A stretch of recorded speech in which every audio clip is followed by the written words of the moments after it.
Bem-vindos, bem-vindas ao canal da SOS Ciência. Eu sou a professora Júlia Barreira e no vídeo de hoje eu vou tirar uma dúvida que foi colocada num comentário recentemente no nosso canal, que é o que é um memorial e como que eu faço um memorial pensando em prestar esses concursos públicos para o cargo de docente no ensino superior. Eu também já tive muito essa dúvida e até hoje tenho uma certa insegurança em relação ao memorial, mas quando eu terminei o doutorado e comecei esse processo de me preparar para os concursos, eu sabia que algumas universidades que eu gostaria de prestar o concurso exigiriam um memorial. Então, também fui tentar buscar algumas coisas na internet, conversei com docentes que já estão dentro dessas universidades para entender como que eles fizeram os memoriais deles. Então, tentei reunir aí um pouco de informação e a ideia é resumir aqui para vocês e a gente compartilhar experiências. Então, eu vou trazer um pouquinho da minha experiência e se vocês também tiverem passado por isso ou conhecerem outras pessoas que passaram e puderem deixar aqui nos comentários também, vai ajudar as pessoas que vão prestar esses concursos num futuro, num futuro tão breve, né? E acho que o primeiro ponto, antes da gente começar falando do memorial, é que o memorial não é um documento exigido por todos os concursos públicos, tá? Então, tem algumas instituições que, assim, em quase todos os seus institutos, isso acaba sendo uma exigência. Agora, tem outras instituições que não trabalham, que não exigem o memorial. Então, até mesmo antes de você começar a se preocupar, ai, como que eu faço meu memorial? Ai, já quero adiantar o meu memorial. É bom você já ter uma noção das faculdades, universidades que você quer prestar esse concurso e dar uma olhada em editais anteriores para ver se eles cobraram ou não esse memorial, tá bom? Então, acho que essa é uma primeira dica importante. Daí, o segundo ponto é o seguinte: então, tem faculdades que cobram memorial, tem faculdades que não cobram. Então, a gente vai deixar essas de lado, vamos pensar nas que cobram memorial. Nessas que cobram memorial, tem algumas que vão colocar somente você precisa fazer um memorial para sua inscrição. Vão ter outras que vão pedir, você precisa fazer um memorial para sua inscrição com determinados critérios a serem seguidos. Então, essas universidades já te passam uma estrutura. E vão ter universidades que não vão pedir o memorial no momento da inscrição, mas sim durante o concurso público. Então, o que te dá assim muito mais tranquilidade para você ir fazendo ao longo do tempo e só na hora, na data do concurso, você precisa ter ele terminado. Essas que exigem na hora da inscrição é bem mais complicado, porque via de regra, da hora que abre o edital até a inscrição, normalmente a gente tem um mês. Então, um mês acaba sendo um período curto para você fazer um memorial do zero. Por isso que se você pretende prestar uma universidade que já exige esse memorial na inscrição, é bom começar a pensar nele antes. Então, eu vou trazer alguns exemplos aqui para vocês, para a gente pensar juntos, tá? Então, esse daqui, pronto, é de um concurso que eu prestei. Esse daqui é da Unicamp, tá bom? E lá no edital, já acho que era na segunda página do edital, naquele tópico de inscrições, tinha aqui o que a gente precisaria submeter na letra C: um exemplar de memorial em forma digital, com o relato das atividades realizadas e a comprovação dos trabalhos publicados e demais informações que permitam a avaliação dos méritos do candidato, a saber. Então, aqui, a gente tinha que fazer um memorial, que já tinham algumas informações importantes. Tinha que ser digital, e eu tinha que ter todos os comprovantes de tudo que eu citar dentro desse documento. E mais do que isso, ele fala, o edital, como que esse documento deveria ser organizado. Então, primeira parte, títulos universitários. O segundo, um currículo por extenso. Terceiro, atividades científicas, didáticas e profissionais. Quarto, os títulos, né, premiações. Cinco, bolsas de estudo em nível de pós-graduação. E os seis aqui, cursos frequentados, congressos, simpósios e seminários. Então, nesse caso, gente, o que basicamente eles estão pedindo? Para a gente pegar o nosso currículo Lattes, né, colocar lá dentro e ir fracionando uma análise desse nosso Lattes. Então, por exemplo, aqui no tópico 2 tópico 2, C2, desculpa, a gente colocaria o nosso currículo inteiro, né? Pode ser o seu Lattes ali, só que com uma estética um pouco mais bonita. No C3, o que a gente costuma, né, faria nesse caso? Faria um texto mesmo, com as suas palavras, e um texto relativamente pessoal, chamando atenção para, dentro daquele seu grande currículo, quais foram as principais atividades científicas, didáticas e profissionais que você teve e que te fazem ser um bom candidato ou candidata para essa vaga. Então, bom, eu já dei monitoria dessa disciplina que é do edital. Nossa, esse é um ponto forte. Ou eu já dei aula numa faculdade particular dessa vaga que está no edital. Então, o que você vai fazer? Você vai poder, você tem a chance de defender, de justificar, de mostrar para as pessoas que estão na banca o porquê que você é o candidato ou candidata mais adequado para essa vaga. Então, não é lógico, você não precisa passar o seu currículo inteiro, né? Ficaria muito extenso e nem tudo que a gente tem no nosso currículo é determinante ali, é super importante para essa vaga que a gente está prestando. Então, se atente a esses principais elementos. Aqui, por exemplo, títulos. Bom, se você tem um prêmio em um congresso importante da área do concurso, certamente isso vale a pena você destacar lá. Se você teve bolsas, né, de estudo na pós-graduação, mestrado, doutorado, pós-doutorado, e investigou temáticas próximas, também vale a pena destacar. Se você foi num congresso super renomado na sua área, se você apresentou um trabalho, se você tem um artigo que revolucionou ou que trouxe uma inovação muito importante, ali é um espaço para você se aprofundar. É como se você pudesse fazer uma conversa com uma pessoa sobre o seu currículo. Você abrir seu currículo e falar, e a pessoa falasse, meu, o que tem de mais importante aí? E aí, ao invés de você falar, você vai deixar isso registrado num formato de texto. Então, acho que esse exemplo, esse guia aqui que a Unicamp traz, ele é bom porque ele também já dá um indicativo do que são essas principais atividades que as pessoas estão buscando na análise de um currículo, né? Se você já teve experiência como docente, né, experiências didáticas com essa disciplina, se você teve bolsa de pós-graduação, se você recebeu prêmios pelos projetos que você está desenvolvendo, se você é uma pessoa ativa dentro da área, frequenta congressos, simpósios, seminários. Então, tudo isso é legal de ser destacado. Agora, todos os concursos vão trazer exatamente assim, já mastigadinho, igual da Unicamp? Não. Acho que, na verdade, a grande maioria não. E aí eu até trago esse exemplo da USP, que é um outro edital que eu vi também, e lá estava escrito, né, nos documentos necessários para inscrição, memorial circunstanciado e comprovação dos trabalhos publicados, das atividades realizadas pertinentes ao concurso e das demais informações que permitam avaliar os seus méritos em formato digital. Pronto. Aqui no da USP ele não trouxe assim especificamente como que seu memorial tinha que estar organizado. Ah, posso fazer uma parte só sobre as minhas experiências didáticas? Pode. Posso fazer uma parte só sobre as minhas publicações científicas? Posso. Pode. Posso fazer depois uma só sobre premiações? Então, se você quiser ir fracionando, quebrando, né, em capítulos o seu memorial, você pode, e aqui ele te dá, nesse caso, total liberdade para você organizar como se sentir mais seguro ou segura. Vou passar já, e daí vou já complementar aqui. Um ponto importante, daí o que a gente costuma fazer quando está falando no memorial? Então, por exemplo, eu vou pôr lá. Eu me formei no ano de 2012 em Educação Física na Unicamp.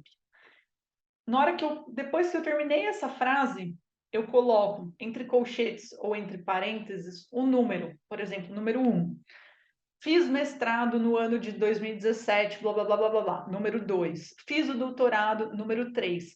Então, para cada afirmação que você faz, né, de uma experiência que você teve dentro dessa carreira acadêmica, você deixa um número que corresponde ao documento comprobatório que você vai pôr no final desse arquivo. Então, por exemplo, você pode ter um memorial escrito de 40 páginas sobre a sua trajetória. Então, você vai colocar seu currículo, vai chamar atenção para as publicações, para as atividades didáticas. Isso vai dar umas 30 páginas de texto, né? Mas depois dessas 30 páginas, você pode ter quase 200, 300, 400 páginas em seguida, com todos esses documentos comprobatórios. Então, dica importantíssima: se você está pensando já em fazer um memorial, a primeira coisa que você tem que ter é quase tudo já digitalizado. Então, tudo que você tem de publicação, de participação em evento, de premiação, tudo isso já tenha digitalizado. Você vai ter que colocar isso em ordem, numerar, e isso tudo tem que estar de acordo com a numeração também utilizada ao longo do texto, tá? Então, essa é uma atenção importante. Agora, pensando nesse texto, né? Nessas 30, 40, 50 páginas, não tem uma regra, gente, né? Não tem. O que eu dei uma olhada, normalmente o pessoal faz memorial entre 40 e 50 páginas. Os que eu vi, achei, o pessoal, né, próximo a mim compartilhou, o que eu vi na internet. Então, dentro da minha área, né? Mas não sei na área de vocês se também muda. Mas o que a gente costuma fazer? De fato, uma contextualização no início desse memorial, falando, você pode falar assim de experiências anteriores até a sua graduação que são importantes na sua trajetória. Então, no meu caso, que eu sou bem da área do esporte, para mim, ali nessa contextualização, era interessante falar de todas as experiências esportivas que eu tive ao longo da minha infância, ao longo da minha juventude. A minha escola era uma escola bastante crítica, que estimulava um pensamento crítico, então eu também coloquei isso no memorial. Não sei se você é uma pessoa que lê já, tem um prazer por leitura desde pequeno, pequena, e acha que isso pode colaborar. Se você participou de eventos durante a sua infância e juventude que também, tipo, marcaram a sua vida. Às vezes, eu fiz um curso de teatro e isso mudou, isso me deu mais segurança, me deu mais tranquilidade até na minha carreira de docente. Acho que tudo isso você tem espaço. O memorial é um, é um documento que você tem a possibilidade para trazer essas outras informações. Então, você pode ir além do seu Lattes nele, né? Você não precisa ficar restrito a só o que está no Lattes. Você pode trazer outras informações. A influência de um avô, de uma avó, ou uma experiência que eu tive numa viagem. Isso tudo você pode colocar. Estilo de escrita, né? Aqui o estilo de escrita você vai encontrar de tudo. Sempre uma escrita pessoal, realmente você vai estar falando, né, na primeira pessoa, você vai estar contando a sua história. Eu vi memoriais assim super poéticos, nossa, de um pessoal com uma leitura incrível, fez uma narrativa maravilhosa. Eu, infelizmente, não tenho essa capacidade. Então, o meu, por mais que tenha sido pessoal, ainda foi uma coisa mais durona, assim. Mas se você é uma pessoa que escreve super bem, que tem esse lado talvez mais literário e quiser aproveitar também para colocar isso no texto, é super possível, tá? Agora, mas talvez o pessoal das ciências mais duras, assim, se for mais também travado, vai seguir talvez o modelo mais tradicional. E sempre, né, destacar tanto as suas experiências estão relacionadas a essas disciplinas que estão no edital.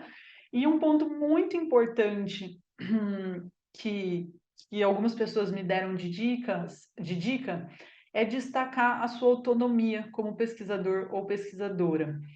Pense que você está sendo contratado ou contratada para liderar um grupo de estudo.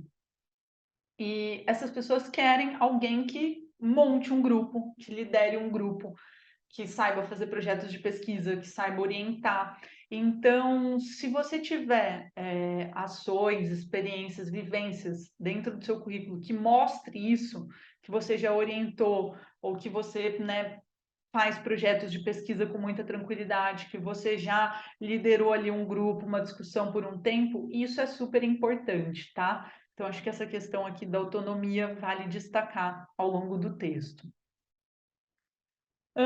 E aí, assim, para fechar, até fechar não, mas pelo menos esse vídeo, onde a gente pode conversar muito mais sobre o memorial, algumas sugestões. Uma primeira, se vocês conhecerem pessoas que já são docentes nas universidades que vocês vão prestar, peçam, né, para essas pessoas os memoriais delas para você dar uma olhada, porque se deu certo com elas, né, muito provavelmente vai dar com você também.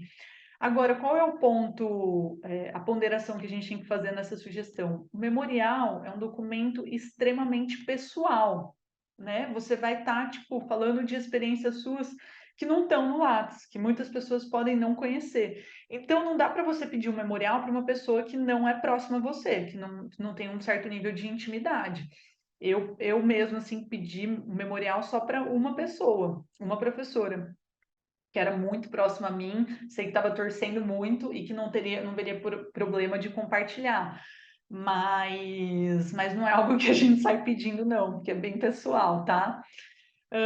Ele é um texto, pensa que é um texto argumentativo. Então você tem que falar: olha, essa minha publicação é de extremo, é super importante, porque a revista que ela foi publicada é uma revista internacional referência, já tive várias citações, ou eu utilizei um método que é super inovador nesse trabalho. Então, pode assim destacar, sabe, seus grandes feitos ao longo da sua trajetória. Sei que às vezes a gente fica meio, ai meu, mas vou ficar falando de mim, vou ficar defendendo. Aqui sim, no memorial é um momento que a gente não pode ser muito tímido, é, ou, ou assim, ah, não quero ficar me valorizando muito. Pelo contrário, ali é o momento realmente de você levantar sua bola e falar assim tudo que você tem de diferencial ao longo dessa sua trajetória. E o que é muito legal também, quando a gente vai falar das publicações, eu tenho 30 publicações, sei lá, 30 artigos publicados. E só nessa área que eu estou prestando, tenho 15 artigos. Lógico que você não vai falar dos 15. Então, né, por conta até de espaço e não ser algo cansativo. Então, o que, que é muito legal? Você selecionar aqueles artigos mais importantes e meio que deixar tipo um parágrafo para cada um deles, sabe? Falar assim, ah, o objetivo desse estudo, o método desse estudo, nosso resultado foi inovador por isso e aquilo, ou a gente virou uma referência por isso. Então, selecione aquelas publicações que são mais relevantes para a área mesmo, e aí vale a pena deixar um parágrafo bem assim robusto para cada uma delas, apresentando essa importância. Bom, acho que de tudo que eu tinha pensado nesse primeiro momento, é isso. Se vocês tiverem mais dúvidas ou experiências, vivências para compartilhar, deixa aqui embaixo nos comentários. A gente pode fazer mais vídeos sobre memorial, pode trazer mais exemplos, mas dialoguem com a gente aqui nos comentários. E se você conhece outras pessoas que também estão passando por esse processo, que é um processo meu difícil, quanto mais a gente trocar melhor, compartilha esse vídeo também, fala para ela entrar em contato com a gente. E se você gostou, se te ajudou, eu tive um insight aqui enquanto você estava falando, deixa seu like também para ajudar a gente. E aí, para fechar, até lembrei disso agora. No memorial, uma coisa também que a gente pode, né, como é um documento muito pessoal, você pode também colocar fotos suas, se faz sentido, ao longo da sua vida. Você pode trazer trecho de um livro ou de um autor, autora que você gosta. Então, você tem essa possibilidade. De novo, vai muito do seu estilo de escrita, do quanto que você vai trazer seu ou não, mas você tem essa possibilidade de trazer eventos mais pessoais ali dentro. Então, às vezes, vale a pena a gente explorar isso também. Espero que tenham gostado e até a próxima.